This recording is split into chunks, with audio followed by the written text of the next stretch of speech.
Welcome everyone to Almost Cancelled. I am Peter, and today I'm going to be talking about the Dropout episode 1. It's called I'm in a Hurry, and this is one of the pilots that's ranked highly on the Patreon vote. This is a new Hulu miniseries, which is about a recent true story about Elizabeth Holmes and the medical invention scandal that she went through. I do not claim to know much about this. I never really heard about this until there was news of this show kind of coming out in the last year or two. It's not something I was aware of at the time, but you've got Amanda Seyfried, who plays the main character, and she is surrounded by a pretty all-star cast in a lot of ways. William H. Macy's in the role in this. In fact, he might be the highlight of the whole thing. He was making me laugh every time he was on screen. He's like a friend.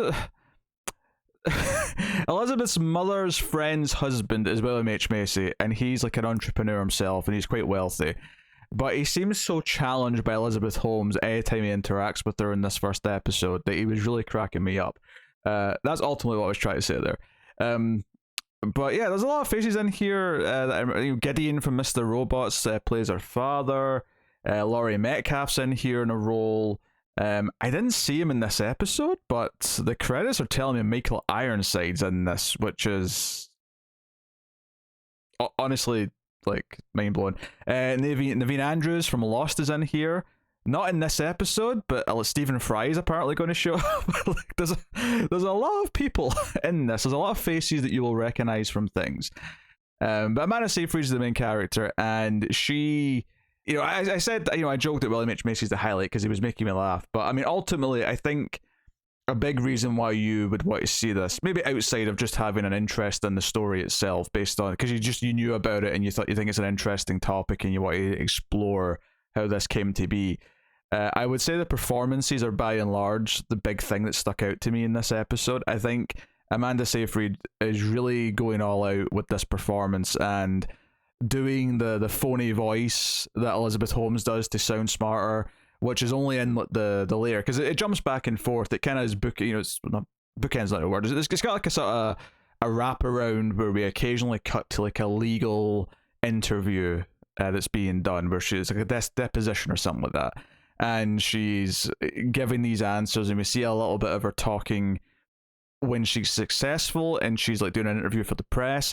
Most of it's set at the start of the story, though. Most of this episode is the end of her high school, her first year at college, before she dropped out, as the title would imply, and kind of some of those first relationships she starts to build. More than anything, this first episode is a character study, and kind of this idea that she, as the title of the episode kind of gets at, is she's in a hurry, right? She's not willing to necessarily go through the work. She's determined to be successful. She idolizes people like Steve Jobs. She wants to change the world and be this huge success and be a billionaire and all these things. And she's trying really hard to kind of skip parts of the process. She's trying to come up with inventions that so she can start a company instead of finishing college and so on and so on. But there's a lot of little things in the episode that kind of examine why she is that way and her motivations for being that way. Maybe seeing her father be fired because the company he worked for wasn't particularly honest, which in fact there's a lot of foreshadowing and things that happen to people around her that make what she's going to eventually do and become dramatically ironic. Things like other characters telling her that their loved one was basically lied to, or there was a mistake made by a doctor or a hospital that led to their death. So the idea that she's eventually going to make this device that is going to misinform people about their health. So there's this dramatic irony kind of throughout. I guess what I'm ultimately saying here is that it's actually a very well made show. I think the performances, it uses a lot of music. There's a lot of songs that are chosen to kind of highlight particular moments. There's a lot of time period stuff because it's set. This first episode is mostly set around 2003, 2004. There was one awkward scene actually, because I'm keeping this pretty spoiler free. I'm not, especially it's a true story, so there's not much to spoil per se. But there is one scene where Laurie Metcalf is this professor character, and she's giving a speech about using technology for medical purposes, and she's very successful, but she's also a professor at Stanford, and she's given this speech, and it's someone that clearly Elizabeth Holmes is looking up to. There was a couple of things in this speech that really irked me in the writing, because it was got out of its way for using terms that are relevant to us. She says it's actually this speech was 2002, because she says it's 2002. Imagine what technology is going to be like in 2022. And I kind of rolled my eyes, because even though, like, I've heard lecturers, I've heard professors say things like that, it felt so on the nose, because it went out of its way to say, hey, it's exactly 20 years, so we're going to reference the year that you're going to be watching this in, as soon as you watch it when it comes out. And then, like, the word millennials used in the same scene. They go, what's that new word? Millennial? Is that it? And I'm like, maybe people did start using that in 2002. I have no idea when the word millennial became prolific and when it was everywhere. But it's it felt a little bit winky at the audience to me. So, I mean, this is a minor nitpick though. Like, let me get that clear. This is a fairly minor nitpick in the grand scheme of things. It was only really one scene that it felt like it really went out of its way to do that, and that was kind of odd.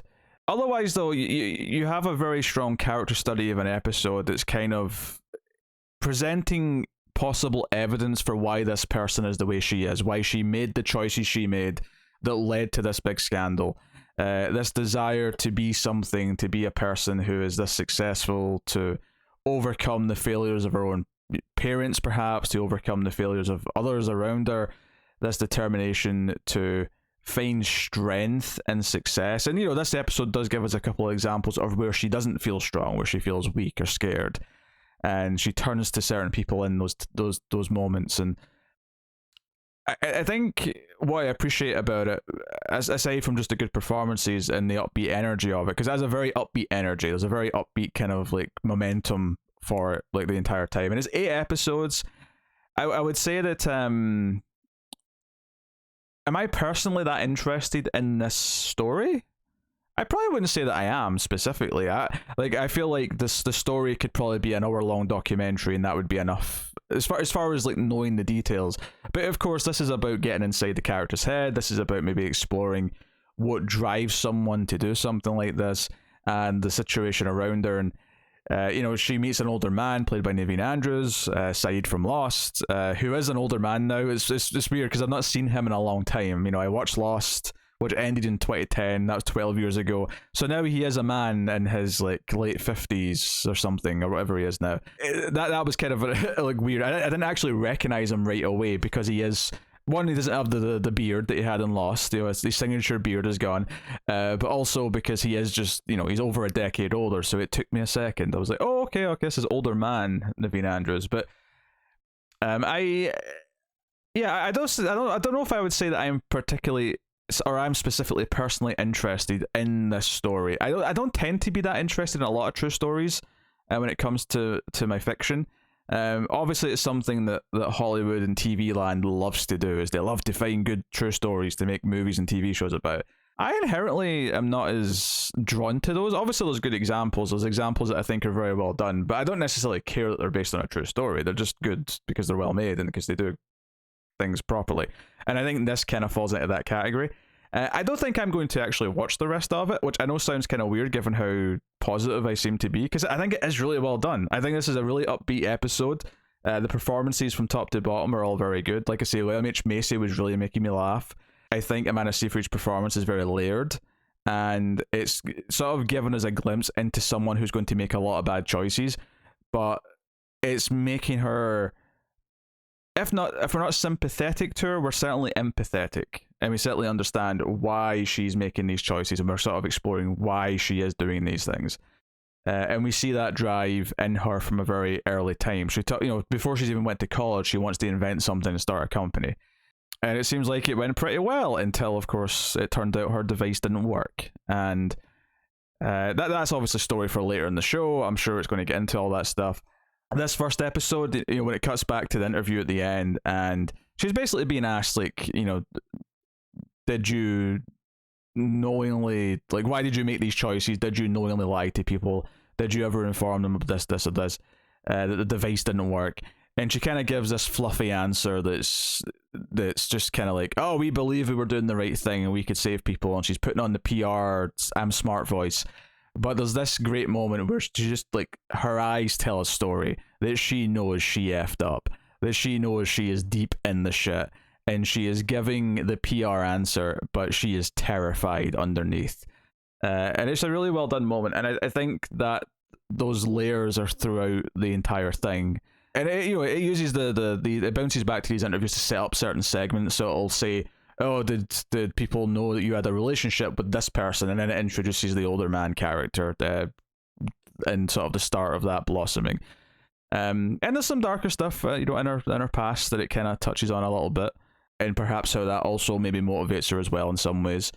So it's a really well done pilot. I think I just have other TV on my plate right now, and it's not necessarily something that I would necessarily feel like I need to talk about after every episode, but it is strongly directed and written with good performances, which is kind of the best thing I can say about most things, really.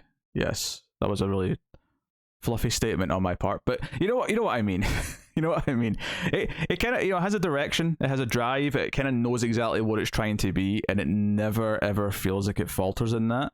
There's a lot of good obstacles she faces in this episode, and there's one point where she meets Laurie Metcalf's character, and I guess we're getting into slight spoiler territory. I mean, if you're worried about spoilers here, again, I've only watched the first episode. The first 3 episodes I think went out together, and then the rest of the show is weekly. It's 8 episodes, I think. But mild spoiler warning from this point on for episode 1, just in case you're really wanting to not know anything. But there's a scene where she's came up with like an invention. She's come up with an idea, and it's not the one she eventually makes because this one gets shot down. But she goes to Laurie Metcalf, who looks at it, and in the space of a few minutes, kind of completely disproves it and says, no, this wouldn't work for this reason, this reason, this reason. Amanda Seyfried looks really demoralized, and she keeps talking about how she wants to open a company, she wants to work with Laurie Metcalf, she sees herself as being that important, and Laurie Metcalf's like, I'm going to go and watch a movie with my husband, I'm going to relax, and you should stop rushing, you should stop skipping all the work, all the steps, the going through the learning of your college years and taking those first steps. You want to rush and go straight to company, which is ultimately what she does. And like, her parents are kind of an interesting pair of characters in a lot of ways, because the mother, she has a lot of moments where she feels like she's being too controlling, where she's caring about some of the wrong things, but then there's other moments where she shows great support, and other moments where she does give her really good advice. The father is this figure who is, a little bit meek. He obviously he loses his job at the start of the story. His company that he was working for goes under, and he doesn't want to ask William H. Macy for money. He feels a sense of pride. He's embarrassed. He keeps asking to wait until the kids have left the room before he talks about it. He doesn't want to talk about it. He's ashamed of it. And these seeds that are there to sort of give the motivation for why Elizabeth Holmes might be the way she is. Like, you can see how parts of her personality and parts of her drive come from both parents, and how both parents are flawed characters, but they're both empathetic enough where you can understand why they are both the way they are to some extent, and you can kind of see how that's having an effect on her. But how Elizabeth Holmes is sort of maybe taking the wrong lessons from some things, and the drive is there, because ultimately this is the thing, is that she's kind of become this failure of, when we talk about a Steve Jobs, we talk about a Bill Gates, we talk about a Zuckerberg, or for better or worse, any of these types of people in the world. Elizabeth Holmes is like someone who felt like wanted to be someone like that, and kind of faked it for a little bit and got really close, and then it kind of became undone and revealed that she wasn't really that, and it was all a bit of a scam.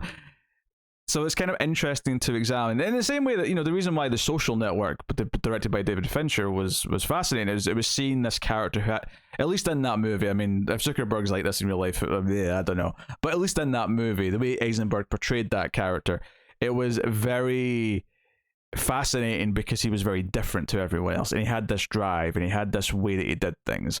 I think here we have a similar kind of thing. It's not got the same tone as The Social Network, but I would definitely compare it in the sense of the type of character that it's looking at. the way it's analyzing why she makes certain choices, and the way that Zuckerberg and the social network made certain choices. And I think that kind of the ascendance of a flawed, and it's not, and this is the thing, it's not that she's an idiot, right? She's actually very smart in a lot of ways. She makes some of the senior students in the college, I think it's the graduate class she walks into, and she corrects something, and she's only a freshman. And so it's showing that she is very smart, she is very capable. And it's the sort of thing where if she didn't skip the steps, if she wasn't in a rush, maybe she could have actually done something great if she'd gone through the correct like trajectory and path that she's supposed to take. But instead she rushed it, and she, you know, became what she became. So there is like a genius to her as well. That's the thing, there is a sort of genius quality. Now, how much of that is true genius and how much of that is her faking genius is hard to say, but there is a bit of genius in there. She's definitely smart. She's not an idiot. At least from a raw intellect point of view. Now, when it comes to actually making smart life choices, when it comes to ethical choices, when it comes to managing her life choices, those things she might not be that smart at. But when it comes to the raw science, to an extent at least, until, you know, she can't make a device she said she could, that is there. There is some intelligence there. So it's interesting to examine characters like this, and that's what this show does. Much like Social Network. And the performances are good. It's upbeat. It's got a very mixed and very sort of strong soundtrack. And I'd recommend checking out if you're interested in those types of stories, or if you're interested specifically in this story, you'd probably want to check it out. I don't know if if there's been many deviations from reality. I don't know how much dramatic license has been used as far as like changing things. I have no idea. I am only judging it based on what's in the episode and how it's. So when I talk about Elizabeth Holmes here, 99% of the time I have purely meant her as a character in this show rather than the real person. The only time I kind of like maybe slightly talked about the real person when I was comparing her to, you know, Bill Gates and Steve Jobs and Zuckerberg and people like that. Just in this idea of like why it's interesting to maybe trying to break down what makes that person tick. But in every other instance, when I was talking about Elizabeth Holmes, I was talking about the character in this show. Yeah, keep that in mind. It was definitely easy to pay attention to. It kept my focus throughout. And I didn't think it would. I honestly didn't think it would, because like I said, I wasn't necessarily interested in the subject, but it was the performances. The performances kind of, you know, just drew me in. It was hard to not pay attention to the characters. It was hard not to pay attention, because right away it started giving you details, and it started like planting seeds immediately that felt like, okay, they knew what they were doing when they were writing this. It's not just, you know, scenes to let them act, but there's actually ideas that are being set up in every single scene early on that you can sort of see, okay, this is setting up how she handles stuff with her mother, how she handles stuff with her father, how she handles stuff with her brother, what her thoughts are on her trajectory, what her thoughts are on failure, so on. Like every single thing from the start of the episode, it feels like it's really building a narrative, and that's good. It's strong writing. So yeah, check it out if you're interested. Check it out. But I mean, I may binge it at some point when I'm in the mood, but I will not be reviewing any more of it. But go have a look and see what you think of The Dropout, which is a Hulu show. But that is me, so of course you can let me know what you think of the show in the comments below. You can like, subscribe, ding the bell for notifications, all that stuff. Get me on the Twitters for mail_fuzz for channel updates. If you want to support the show and the content and everything we do, head over to patreon.com/mailfuzztv, and you can support us for as little as $1 per month. But otherwise, that is me. So thank you once again for watching or listening. I always appreciate it. Keep watching TV. Have you got any vanilla?